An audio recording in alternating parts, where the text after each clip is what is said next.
phone. I'll give you my honest thoughts on it, of course, but first things first, let's go ahead and unbox this thing and see what all comes inside the package. Popping open the box here, the first thing we get is the phone itself, and right off the bat, you can probably see that this new Moto G Power has been completely redesigned. We'll set it aside for just a second, and digging a little deeper, we also get a small stack of paperwork and the SIM ejector tool. Beneath all that junk, just two included accessories, a USB-A to USB-C charging cable, and the standard 15-watt USB-A wall plug. So with all that stuff out of the way, here is the new 2021 Moto G Power. And like I mentioned already, this phone rocks a totally new look from top to bottom, but there's a lot more to talk about here than just a redesign. First off, this new Moto G Power is now a little bigger. It comes in at 6.6 inches versus last year's 6.4-inch size, and I do consider this bump up in size to be a positive. You get a big screen for viewing all your content, but it's not so big that the phone is difficult to manage. Some 6.7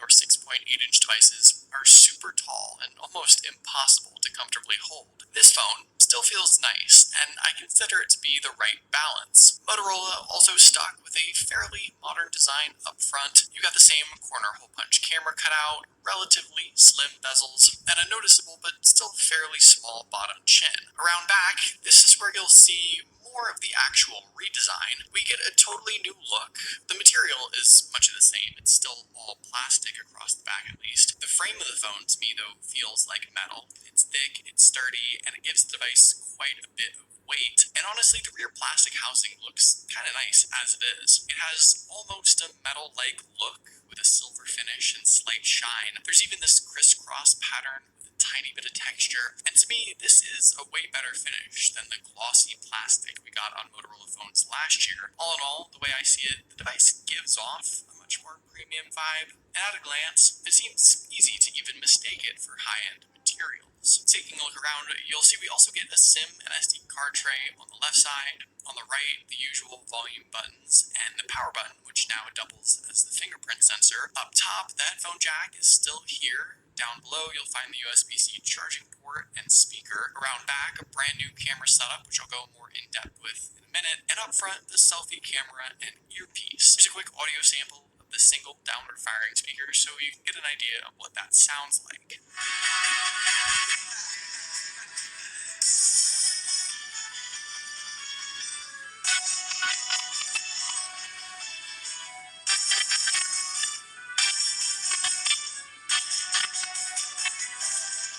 With the fingerprint sensor, this I think actually is another positive change. This side-mounted power button combination is great. It's a comfortable, solid placement. It's easy to find. It's quick. I haven't had a single issue with it at this point, and nowadays I'm just glad it's still here. It's super useful, and like I said, definitely a positive change moving it from the rear of the phone. In addition to that, this phone also has Face Unlock as a secondary method, something Motorola sort of brought back this year on some of their phones, and to me this is plenty fast as well. So solid unlocking methods here with whichever one you end up utilizing. In regards to the camera setup, I think out of everything else, this is probably where you'll see some more significant upgrades over last year's Moto G Power. The main lens speaks for itself. It's now a 48 megapixel shooter, a nice upgrade from the 16 megapixel lens last year. The macro lens is here, and this phone now also has a depth sensor for help with portrait shots. And one other thing that's changed a ton is the actual camera app itself. You've got all the shooting modes and menu options